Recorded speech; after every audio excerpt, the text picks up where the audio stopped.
Thank you so much for everybody who is listening and who views this later on the library's YouTube channel. I really appreciate it. So I am Dr. Matthew Raidbard. My book is Lead Like a Pro.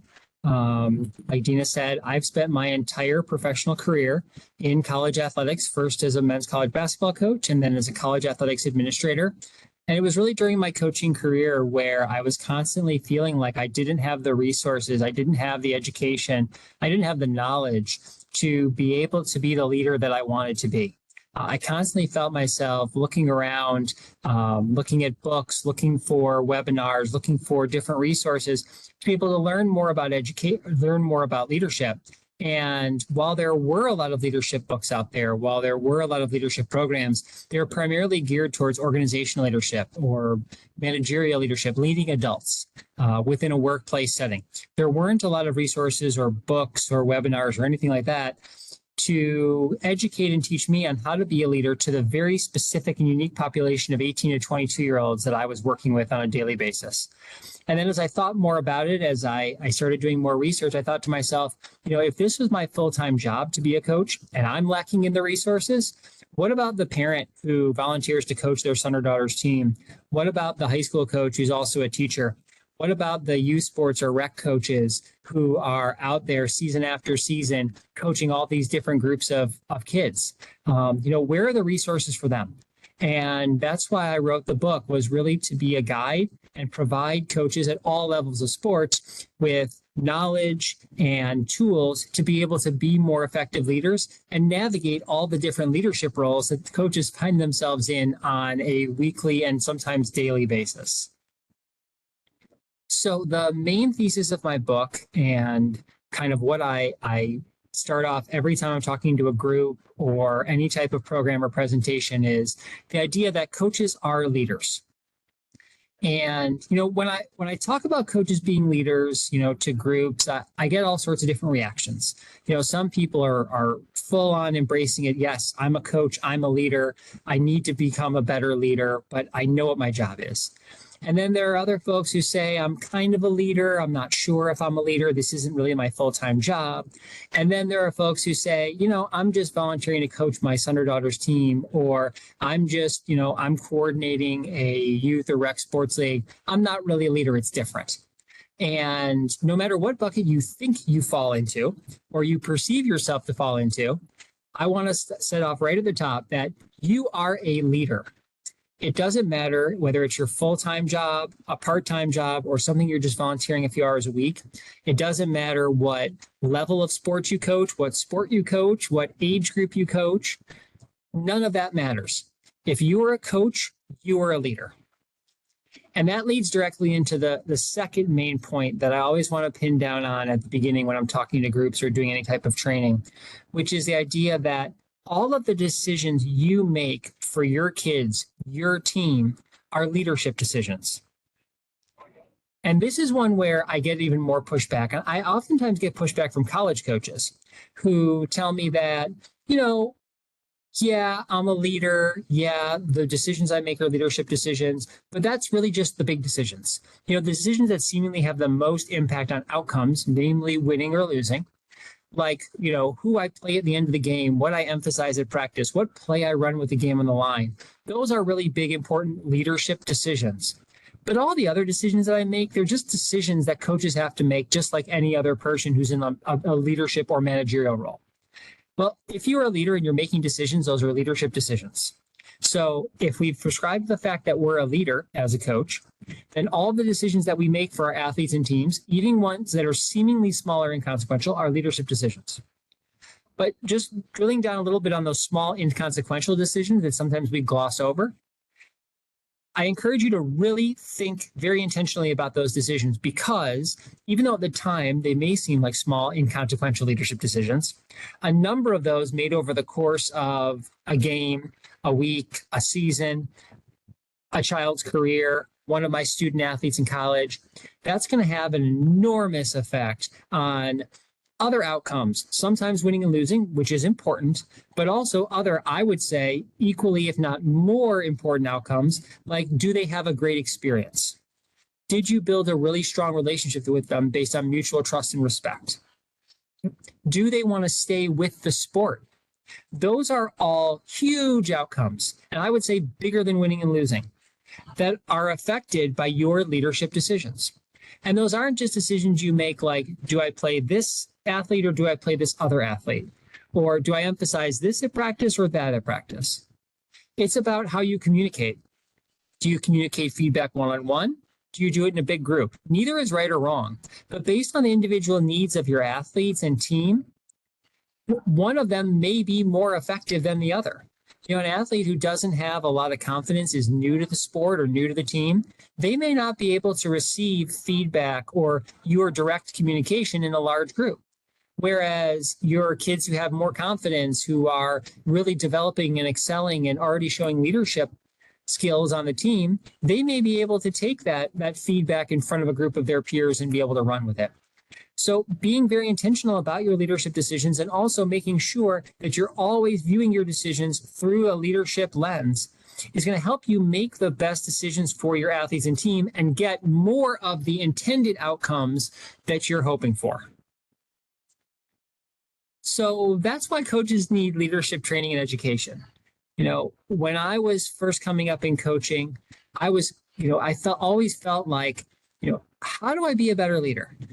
A lot of the books I was reading, a lot of the different materials I was looking for, again, they were geared towards organizational leadership or, managing adults. But what do I do as a college coach? What does the high school coach do? What does the youth sport coach do? And you compound that with the fact that every year that I was in coaching, and it continues to this day, I felt like I was taking on more leadership roles, taking on more responsibilities than ever before. I'll never forget when I took my first college coaching job. It was at a small Division II school down in the southwest corner of New Mexico called Western New Mexico University. And I'll never forget, I was so excited when I took the job. I was living in Chicago at the time, and I moved my whole life. I packed up my car, and I drove to Silver City, New Mexico. It was 1,600 miles. It took me 24 hours. And I remember the whole time thinking to myself how amazing it was that I was going to be a college basketball coach. And I was going to be spending a majority of my time doing a lot of basketball-specific roles and responsibilities. I was going to be coaching on the court in practice and in games. I was going to be recruiting. I was going to be breaking down film. I was going to be putting together winning game plans. Those responsibilities were, I thought, comprised a majority of my job. And, I was down there for about a month, and I was talking to my dad, and he asked me how things were going. And I said, Dad, everything's going great. I love the city. I love the team. I love the culture. I love the people I work with. I love the student athletes. It's all great. Except I didn't understand when I was going to get the opportunity to focus on all of those basketball-specific roles and responsibilities that I thought were going to be so central to my job. In that first month, I realized that I was spending a majority of my time wearing other hats, taking on other roles and responsibilities that I didn't realize would be so central to the job.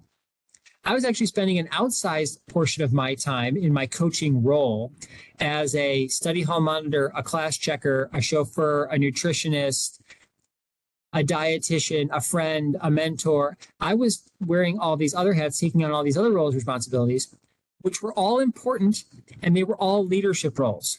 My problem, like a lot of coaches, is I didn't know how to navigate them all. I was lacking leadership knowledge and education to be able to understand what type of leader I was. And even more important than that, I was lacking leadership tools to be able to go out and execute my leadership style in a way that had the intended effect on my athletes. So for me, this was a real struggle. And it really pushed me to want to learn more about leadership, to want to acquire more leadership tools so that I could better serve the needs of my athletes. I could be a more effective leader and coach. The influence that coaches hold over the athletes is very important and powerful. When I first got down to Western New Mexico, I was fresh out of undergrad. I had never coached at that level before. I wasn't a student athlete. I didn't have any friends or family members doing coaching. I had no idea what to expect. But I was immediately comfortable because of my experience and my knowledge about basketball, going onto the court and coaching my athletes. But the first time that I had to have a conversation with one of my athletes about missing class and not turning in assignments, I froze. I had no idea what to say. Furthermore, I didn't understand the impact that role that I was taking on would have on my relationship and on whether or not my athlete adjusted or changed their behavior. All of those different roles and responsibilities are opportunities, increased opportunities for coaches to have a positive or negative impact on their athletes. If I didn't handle that situation correctly with my student athlete who wasn't attending class and turning in assignments, the problem may perpetuate, which doesn't set them up for success and doesn't ultimately teach them the lesson that I was intending. So I had to navigate that, but that's not always comfortable. And it's not always something that coaches have experience in. And it happened for me before I'd even built really strong relationships with my athletes. So I felt like I was flying blind. But again, when you have more education, when you have more leadership knowledge and you have more leadership tools, you're more comfortable in those situations. Experience helps, no doubt. Mentoring helps, no doubt. But when it comes down to it, you need to be able to look into your leadership toolbox and pull out what you think is the right tool in a circumstance when nobody else is there besides you and one of your athletes.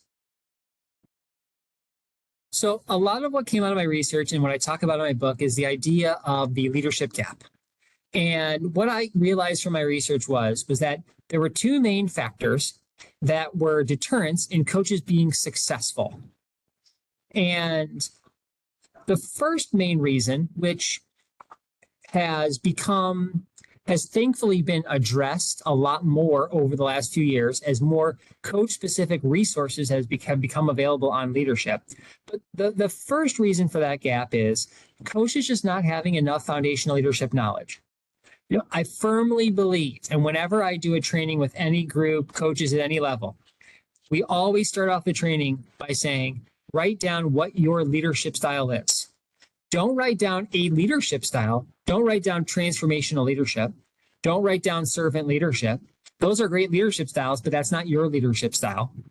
Your leadership style is a list of behaviors that correlate to those leadership styles and ultimately come together to form your unique leadership practice. So when I'm asked that question, what's your leadership style? I say, I believe in building really strong relationships with my athletes based on mutual trust and respect. That starts with treating them as people and developing a relationship off the court. I believe it's my role as a coach to inspire and motivate my athletes to believe they can achieve more than they thought they could on their own. I believe in putting the needs of my athletes first and giving them the opportunity to have say in decision making. That's my unique leadership style. Now, that's a leadership style that's rooted in transformational leadership with incorporated leadership styles of servant leadership and democratic leadership. But if I was to say I'm a transformational servant democratic leader, that wouldn't necessarily mean what I said, because all those leadership styles have different leadership behaviors that are foundational to them. And that's why every coach should be able to pull those key behaviors that are important to them to form their unique leadership style. And I'll talk a little more about that in some of the next slides so that you can start to build and suss out your unique leadership practice. The second reason for the leadership gap is coaches not having enough leadership tools in their toolbox. You know, when I first started learning about leadership, I learned about transformational leadership, clear and direct communication, inspiration and motivation, building strong relationships based on mutual trust and respect. When I learned about the key behaviors of transformational leadership, I had an aha moment. I was a transformational leader. I didn't know what the name was, but I was doing it. It just came natural to me. I was really positive. I was really direct. I was trying to be very uplifting. So I realized I need to lean fully into transformational leadership. I'm a transformational leader. So I went out to practice and I used my communication to try to be as inspirational and motivational as possible. And I noticed that a number of my athletes were immediately taking that positivity, that inspiration and motivation, and they were running with it. They were quickly achieving short-term goals and making progress toward long-term goals. I felt great. I felt like I had all of a sudden discovered my leadership voice. But then I looked around and I noticed another group of my student athletes who were not responding to my communication. It wasn't really resonating with them. It wasn't meeting their needs. And to them, I felt like a failure because I didn't know how to motivate and inspire them. I was being motivational and inspirational. I was saying everything I thought of to be positive and uplifting. It wasn't working. What I came to realize later on is that I wasn't failing. My leadership style was failing, most specifically the fact that I didn't have enough leadership tools in my toolbox. I was missing another leadership tool besides my communication to be able to motivate and inspire my athletes. Now, I would learn later on that another really great leadership tool for transformational leaders is behavior modeling. Without using any communication, demonstrating to my athletes through my behaviors, my actions, that I'm resilient, willing to stand up to challenges, willing to face adversity. I'm not afraid of hard work. I'm determined. By displaying those behaviors to my athletes, that can be a very strong inspirational and motivational force. I didn't know that at the time. And again, it led me to feel like a failure. You're not a failure if this happens to you. It just means you need more leadership tools in your toolbox to be able to meet the individual needs of all of your athletes. So how do you determine the right leadership style for you? In the next part of the presentation, we're going to go through some different leadership styles that are really great for coaches to practice. But before we do that, the first thing I want you to do is take a minute to reflect on and determine what are your personal values and beliefs as a leader. What's inside of you? What comes out naturally? What do you believe in? Just like me, I believe in inspiration and motivation. I believe in positivity. I believe in building relationships. What's inside of you? What are some of those things that just come out naturally? Putting the needs of your athletes first. Being a really strong, decisive leader, making tough leadership decisions. Setting really clear standards and expectations. Setting really good boundaries. Being able to clearly communicate across a vast array of different parties and needs. Whatever is inside of you, use those things to build your leadership practice. And in the next part of the presentation, we'll match up the leadership style and behaviors to those values so that you can kind of form your unique leadership style and practice. Once you've done that, we've got to learn that foundational leadership knowledge like we'll talk about. Once we get that foundational leadership knowledge, now we can say, I believe in inspiration and motivation. That's a key factor of transformational leadership. I believe in setting clear standards and expectations up front and holding everybody accountable to those same standards and expectations. That's transactional leadership. Once we've done that, now you start really putting those leadership styles to the behaviors and you're forming that leadership practice. And then once we've figured out your leadership style, once you're able to write that down or tell me that quick elevator pitch, that quick paragraph on what your leadership style is, now we got to get you the tools to be able to go out and effectively practice it for your team and for your kids. And we've got to give you as many tools as we possibly can, because the rate at which those needs are changing and evolving for your kids is faster than ever before. So a couple other things to think about as we kind of talk through your unique leadership practice. First off, every coach is different. So if I'm a transformation leader and you're a transformation leader, it's still going to look and feel different. We have different backgrounds, personalities, value systems, communication styles.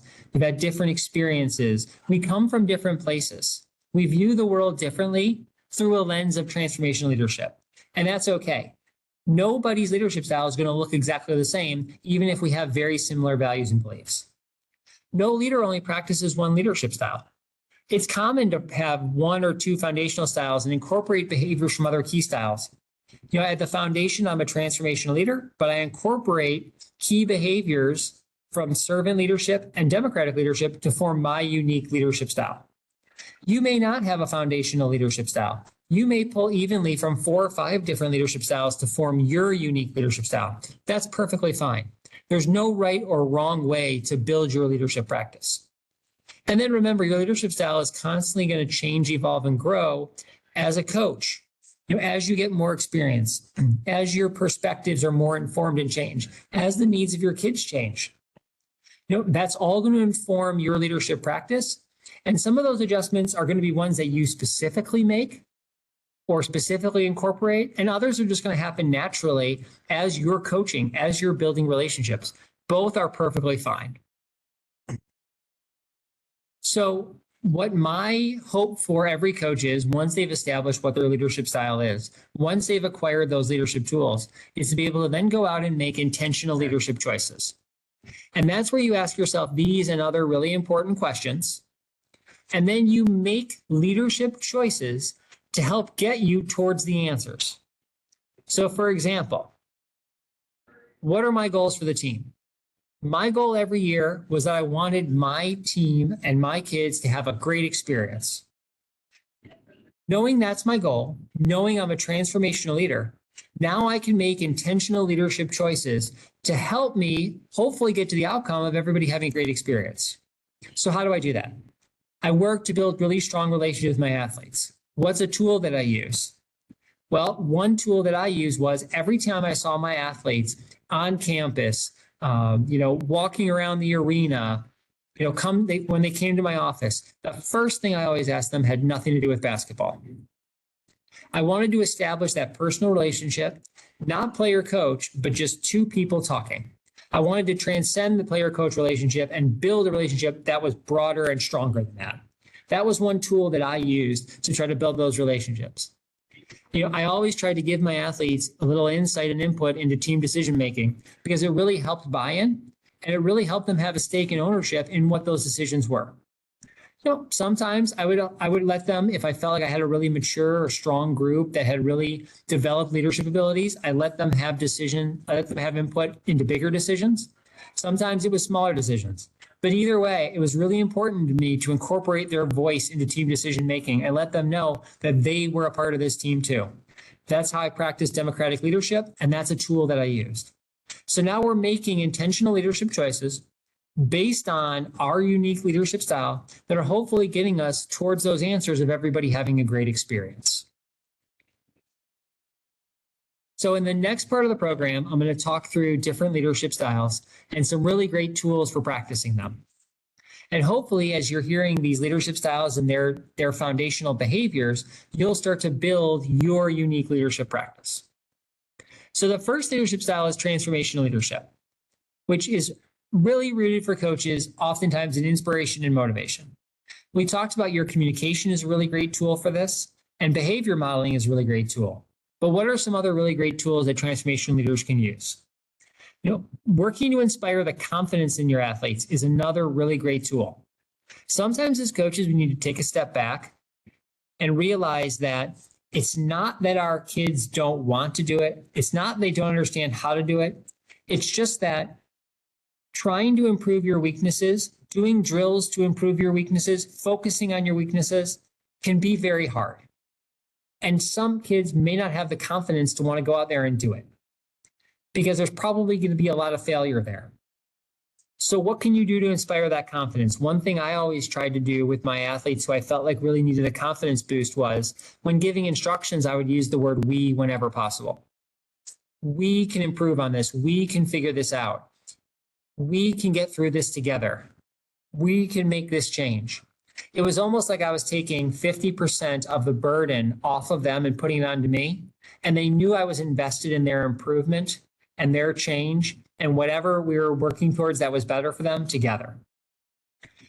Another really great tool for transformation leaders is instilling a sense of purpose in your athletes.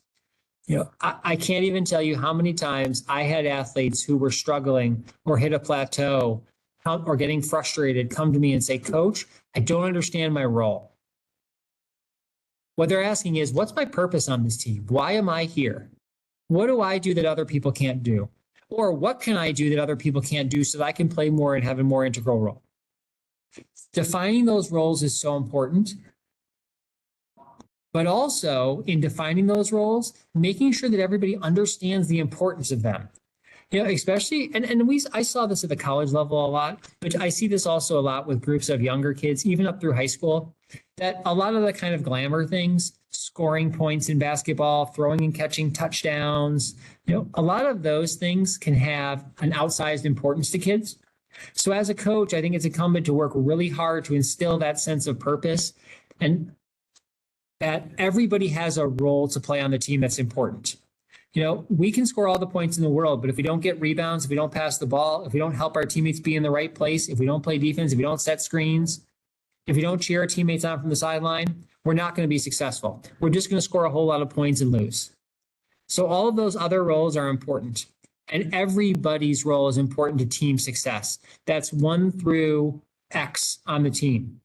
Even those kids, I work so hard to instill that sense of purpose in my kids who didn't play very much, to let them know that it's so important that you really push your teammates by working hard at practice, that you really help them be in the right place, that you know the plays, that you know what we're doing, that you're an extension of my voice. There's so much purpose that you could give everybody on the team if you really focus on it. Transformational leaders, they use a lot of clear, positive, and direct communication, but how is important. Do you do it one-on-one? Do you do it in a big group? Navigating those situations can be the key to your athletes, to your kids, really listening and hearing what you're saying, really absorbing the coaching. So be really conscious of your communication, when and how you use it. Show strong support for your athletes. Take an optimistic approach to their improvement. Sometimes a great tool that a transformation leader can use is being a cheerleader. You've done all the coaching, you've done all the instruction, your athletes know what to do. You just need to take a step back and encourage them, be optimistic and enthusiastic, and let them try to go do it. Another great leadership style for coaches to practice is servant leadership. And servant leadership, at the root of servant leadership, is the idea that the coach is putting the needs of their athletes and teams above everything else. And this comes out in your behaviors. And what your behaviors do as a servant leader is they set a standard and expectation, and they also tell your kids what's important to you. By modeling great behaviors like empathy and teamwork, unselfishness, listening, inclusion, you're not only telling your athletes what's important, you're demonstrating how you want them to act. By you being an active listener, you're demonstrating to your athletes how they should be an active listener, but you're also gaining credibility, because if they're not doing it, you then can say, I am showing you how to do it. I am doing it. I expect you to do it. And that really helps with relationships, because oftentimes coaching to player can be talking down. And with servant leadership, an extremely important tool along with behavior modeling is talking to and with. Really getting to understand what your athletes' needs are, but also understanding what your athletes need from you, what behaviors you need to model. Providing constructive feedback is an extremely important behavior that a lot of kids need to learn how to address, or how they can do it effectively. Managing their emotions, communicating through frustration, communicating in face of adversity or challenges, time management, hard work, determination. These are all other behaviors that you can model based on what's important to you, that again demonstrate to your athletes. It's teaching without talking. Right? You're showing them, this is what I believe you need as a coach. I'm putting those needs first, and I'm going to demonstrate those things to you. Another really important aspect of servant leadership, and it's actually one of my really great leadership regrets from my coaching career that I didn't understand the importance of until very late, was working to develop and enhance leadership abilities of all team members. Throughout my coaching career, I was very focused on developing my leadership abilities, which is important, and it's great. But what I failed to do was, when I reached a point where I was secure in my leadership abilities, and we're always growing and learning as leaders, but when I reached a point where I felt confident in my leadership abilities, I needed to transition my thinking to be able to work on developing leadership abilities of my team members. I didn't really focus on this. But one way that I encourage coaches to do it, if this speaks to you, and I hope that it does, is really be intentional about trying to find those moments to develop your athletes' leadership abilities. As coaches, we do what I like to call fill the leadership vacuum. If we see something great happen, we immediately want to praise it. If we see a mistake happen, we immediately want to correct it. And those are really natural coaching behaviors. But what they don't do is allow for many opportunities for your athletes to step into that space and develop their leadership abilities, praise each other, or constructively give constructive feedback to each other. So if this is speaking to you, I really encourage you, find some times at practice where something really great happens and don't say anything, or a mistake happens and don't say anything. Allow your athletes the opportunity to step into that space and be leaders themselves. Hopefully you've modeled the way that you want to give feedback and the way you want to give praise, so they have kind of that template. But if not, you can provide that guide. And if you're doing that and you're noticing your athletes are not really comfortable stepping into that space, that's perfectly fine. Maybe you have a young group, a new group, a group that really hasn't developed their leadership abilities that much yet. Try prompting them into that space. Something really great happened in this part of the field. Who knows what it was? There's something we need to correct in this part of the court. Who could help me do it? By prompting it, again, you're walking them into that space, but you're still allowing for that leadership development. And over time, you'll see them become more comfortable getting into that space themselves. The next two leadership styles that I'll talk about are very decision-making focused leadership styles. Democratic leadership versus autocratic leadership. Democratic leadership, very much how it sounds. It's where you solicit, listen to, consider, value team members' opinions before making team decisions. What this does is it very quickly builds a culture of trust and respect because you're demonstrating by allowing your athletes to have input into team decisions that you trust them and you respect their input. This can very quickly engender heavy buy-in from your athletes, which is great for building a strong, positive culture. When athletes or anyone in an organization has input into decisions, now they have a stake and a sense of ownership, and they're more likely to row in that direction or work really hard because they're inspired to see that outcome be successful because they had a hand in making the decision. Like any leadership style, there are drawbacks. Democratic leadership can be a slower, more deliberative approach to decision-making. Sometimes coaches don't have that time. Also, sometimes coaches, like I mentioned before, have younger teams, newer teams, teams that don't have a lot of developed leadership skills yet. So it may be difficult to solicit and consider a lot of their opinions because they're not necessarily coming from that mature leadership voice that you need when making team decisions. All of these are factors to consider when you're a democratic leader.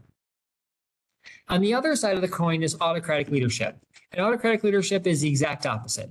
Autocratic leadership is very top-down in terms of decision-making, where the concentration of leadership decisions are made at the top. It limits stakeholder input. So your teams, your athletes are giving very little feedback into team decisions.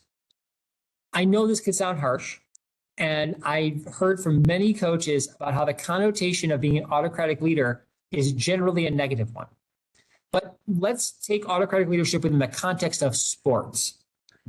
If you're coaching a group of kids that don't have very developed leadership abilities, it makes sense that you as a coach would be more confident and comfortable in your experience, your knowledge, making team decisions than getting a lot of input.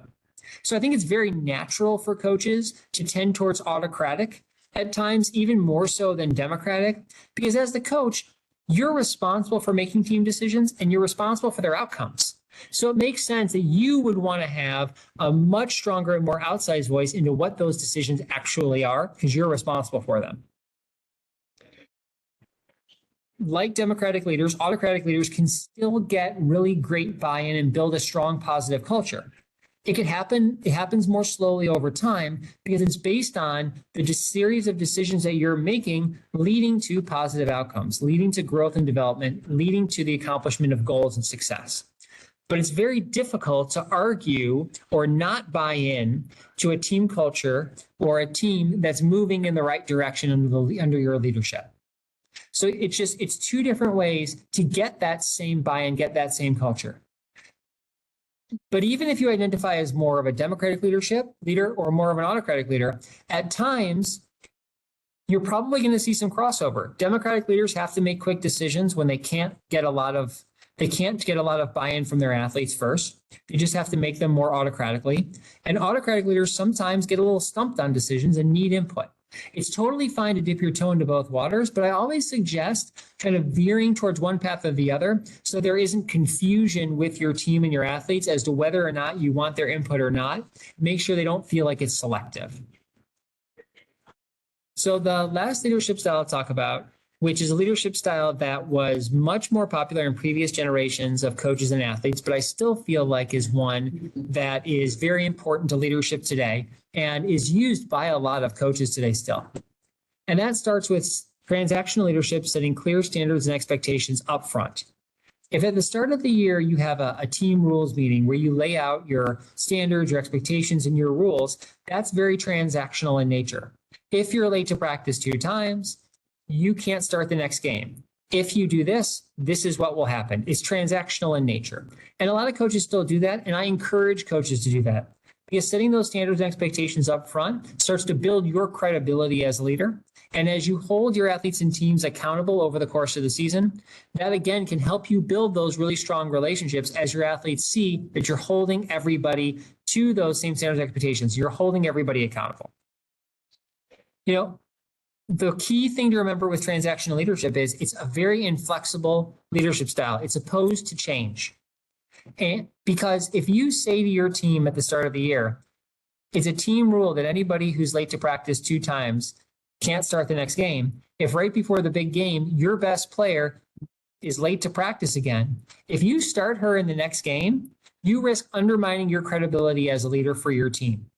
So whatever those standards expectations that you set up front, whatever those team rules are that you list out for your kids, make sure you can live up to them, and make sure in the decisions that you're making along the way over the course of the season that you're always keeping whether you're holding those in mind.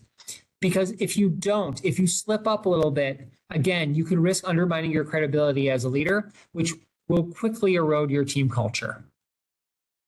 So in the last part of the presentation, I'm going to talk through a question that I get a lot, or I ask myself a lot, and I get asked a lot. And that's, how do I know if my leadership style is working? So let's go back to the questions and answers from the beginning. Are you getting the outcomes that you're looking for? What are my goals for the team? My goal is for everybody to have a great experience. Do I feel like a lot of kids are having a great experience? Do I feel like they're having a great experience because of the decisions I'm making? Do I feel like they're not having a great experience because of the decisions I'm making? Could I have made different decisions? Really being honest with yourself about how your intentional leadership choices affected what those outcomes are. That's how you grow as a leader. That's how you continue to learn and evolve your leadership practice. If at the end of the year, one of my student athletes says, Coach Matt, this team isn't really for me. I want to go somewhere else. I need to think to myself, why? Because clearly they didn't have a great experience. Was it outside factors that I couldn't control and maybe could have mitigated better by being more supportive? Was it that I didn't build a strong enough relationship? Was that they were a little hesitant or reticent to open up to me and I didn't take that extra step to reach out to them to really bridge that gap in the relationship? There's all of those different factors that some are more on me, some are less, some might not be on me at all. But ultimately, as the coach and the leader, I need to be honest with myself about why somebody didn't have a great experience, or why I don't feel like we built a strong team first mentality, why I feel like our team culture could have been stronger, and what was my role in that? Because I need to look at myself first before I look at anybody else in terms of why outcomes weren't achieved, and how my intentional leadership decisions affected the ability for the team and my athletes to achieve those outcomes. So ultimately, if you kind of look back on your season and not everybody had a great experience, or you didn't build the team culture you wanted, you didn't build the team first mentality that you wanted, that's okay. There's no such thing as a perfect leader who always practices the best leadership style and behaviors for their team. That don't give up. That doesn't mean you're failing. Just because at the end of the year, 5 kids had a great experience and 6 kids didn't, doesn't mean you're a failure. That's not how I want you to judge whether or not you are a successful leader. Because ultimately, leadership is a journey and it's filled with successes and failures. But the defining part of the journey is not how many times you specifically succeeded or failed, but simply that you cared enough about your athletes and team to keep trying to be a better leader, to keep learning more about leadership, to keep adding more tools to your leadership toolbox so that you can be more for them. That's the sign of a great and successful leader, that you keep trying to be more for your athletes. So I'll leave you now with, a few tips on how to improve your leadership practice and abilities over time. First, like I just discussed, be willing to critically reflect on those intentional leadership choices you made that directly impacted your athletes or team's ability to accomplish goals. That's where we have to start. We have to look inward at those decisions that we made, because those decisions are reflective of who we are as a leader. So if an intentional leadership decision did not get the outcome that we wanted, that doesn't mean it's a bad decision. It just means we need to look at why and was it actually reflective of who we are as a leader? Because sometimes we think this is a great leadership decision that's reflective of who I am. But then when we actually do it, we realize, oh, this isn't actually what I thought. The intention was there, the thought was there, but when you actually went through with the behavior, it just wasn't right. That's happened to me a lot as a Democratic leader. I want my athletes' input. I think they're ready to give their input. And I get their input and I realize, oh, I can't make that decision. They weren't ready to give me that feedback. What do I do now? I tried to make a good decision. I tried to give them input into a team decision, but now that I have it, I can't actually follow through with it. That happens. That's okay. You didn't fail. You did what you thought was right. In that case, being transparent, being upfront, being open and honest, there are ways that you can mitigate those things. But sometimes just decisions don't pan out the way that we wanted. But that's where we've got to be really honest with ourselves about, what? It wasn't the decision that failed me. It was my analysis of why I was making that decision. Let's take it a step back. Did I want them to be ready to be incorporated in decision making, or were they actually ready? Be honest with myself and the assessment of what I made that led to that intentional leadership choice. Be open and honest with yourself during challenging times. Take ownership of your leadership decisions. You are responsible for your leadership decisions, nobody else. It doesn't matter how much input or influence you got from team members into that decision. It doesn't matter whether you made it to make people. At the end of the day, you make leadership decisions, you're responsible for them. But just like the kind of coaching or sports adage that says, more can be learned from losing than winning, which I generally believe, I really believe that you can learn a lot more about the decisions that you make during challenging times as a leader than during really great times. A lot of times when you make decisions during prosperous times, those decisions just work out because things are going great. Now, they're not necessarily reflective of you making a great decision or the right decision. But when you're trying to pull your team up during a challenging time and your decisions are under a microscope, that's when you can learn so much about yourself as a leader. And that's where I think a lot of people learn about where their leadership decisions are coming from and where they're rooted. There's so many times when I look back on my leadership, on my coaching career and myself as a leader, when I think, I made the right leadership decisions that were reflective of my personal values and beliefs. I had the right intentions. I had my athletes' needs in mind and my team's needs in mind, but I didn't get the outcomes that I wanted. And there are other times when I look back on decisions I made and I say, I compromised my personal values and beliefs, and I made leadership choices that were not reflective of my leadership style or who I was as a leader, but I got the outcomes that I wanted. The goal for leaders should always be the former, no matter whether the outcome is bad or not. Don't ever compromise your values and beliefs and your leadership style, even during challenging times. That will stunt your growth and will erase a lot of what you have worked towards as a leader. Stay true to who you are as a leader, even during challenging times, and take ownership of those decisions. That's how you grow as a leader. Continuously gain leadership knowledge and tools that you can apply to your leadership practice. Hopefully tonight you've learned some foundational leadership knowledge. You've learned more about yourself as a leader and what your leadership style is. And also you've acquired some tools that you can put in your toolbox to be able to go out and more effectively practice your leadership style for your athletes and teams. Constantly work to understand the evolving needs of your athletes so that your leadership style best meets what they need. It's not all about, as a leader, practicing a leadership style that you want, that's reflective of who you are as a leader. You've also got to remember what the needs of your athletes are. And you've got to be willing to adjust, not change, adjust some of your leadership behaviors to best meet those needs. It goes back to the communication example. You're an inspirational and motivational leader. You've got to provide clear, positive, and direct feedback. You can do that in a group. You can do that one-on-one. You could still be the exact same leader, but you're just adjusting your leadership style and your communication style to best meet the needs of your athletes so that they'll respond in a more positive way. Be open to new ideas about leadership practice and approaches that you haven't previously tried. I hope there were some different leadership tips or tricks or approaches, like working to develop the leadership abilities of all team members, that you'll go back and try with your athletes and teams.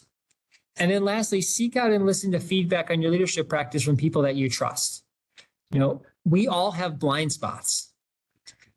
But when we have colleagues, friends, mentors, other coaches, loved ones who know who we are at our core, they know who we are as a leader, they know our values and beliefs, they can help us navigate some of those blind spots, shine a light on them so that we can continue to improve them and have that honest dialogue with ourselves about who we are as a leader. So that is my presentation. Thank you so much again to the library for having me. Thank you so much to everybody for viewing. If anybody wants to reach out afterward, please feel free. I'm always happy to help answer any leadership questions that people have or navigate any leadership scenarios. And I hope everyone will check out my book, Lead Like a Pro, Effective Leadership Styles for Athletic Coaches. And again, thank you so much to the library for having me. I really appreciate it. Matthew, I have a question for you. Yeah. So for a new, I'm just reading. For a new coach of small children, can you maybe simplify like where to start? Because we have some new coaches with small children, and this advice is great, but I'm trying to figure out how to simplify it for younger children. Yeah, so, for a coach of younger children, and I go through this with my kids, they're 3 and 5. So my 5-year-old is playing soccer now. I think for them, but first off for yourself, break it down. Like 1 or 2 things. What's the most important things that you want them to get out of this? So you want them to have fun and a good experience, and maybe you want them to learn a couple of skills. Keep it simple, so that they can very clearly understand what success is, and it's easy for you to then be positive and reinforce that success or help them through some of their difficulties. So I would say if you pair up having a great experience with learning a couple of skills, let's think about what a couple of good skills are, right? So we want them to maybe be able to dribble a few times, maybe pass back and forth, be able to do a stop with the ball. Keep those things simple and also keep a progression. So if 1 week you want them to be able to dribble, let's say 3 times in a row, or pass from 4 feet apart, and then 2 weeks later it's maybe dribble 6 times in a row, so they can see those very identifiable goals and understand, because even though they're in kindergarten or second grade, whatever it is, they still understand, I dribbled 3 times, now I dribbled 6 times, I did more, I'm doing well. And then through your enthusiasm, they're having fun and they're seeing their improvement. So I always try to keep it really simple, pair positivity with some really basic goals. And then for you as a coach, I always say, just if you're having fun, they're having fun. If you look stressed, then they're going to be stressed. And that goes even up to where I felt that at the college level, but particularly with younger kids, where sometimes they don't know how to act, they don't know how to absorb. If you're smiling, if you're positive, if you're in a great mood, that's going to be reflective of them, and it's going to put them at ease to where now they can have more fun because you've set an expectation, you've set kind of a boundary there that we're all just here to have fun, including me, and I want everybody else to have fun too. Thank you. Can you recommend any other trainings for coaches, either online, or are there organizations that do like trainings for like a coaching team or things like that? Yeah, so I know a lot of schools use the Positive Coaching Alliance, which is really great. And then a lot of, youth sports organizations, whether it's like, baseball with Little League or AYSO soccer, they'll do like different leadership certification programs that are always really good. I always say, like, anytime, even in your job, if you lead or manage people at work, if you see a webinar or something come up about leadership training, try, if you can, maybe watch it one time for yourself as an organizational leader or a manager, but then maybe try watching it a second time. And instead of, a workplace environment with adults, just shift your perspective to a field with a bunch of kids. and just try to listen to those same topics through that different lens. I've always found that to be helpful. And I feel like there can be a lot of good tips and tricks in there as well. So those are a couple of things that I would kind of recommend. Great, thank you. I think that's all the questions I have. Thank you so much, Matthew, for joining us and sharing your knowledge. We appreciate you coming to talk to us tonight. Well, thank you so much, Dina, and thank you so much, Library, for having me. I really appreciate it.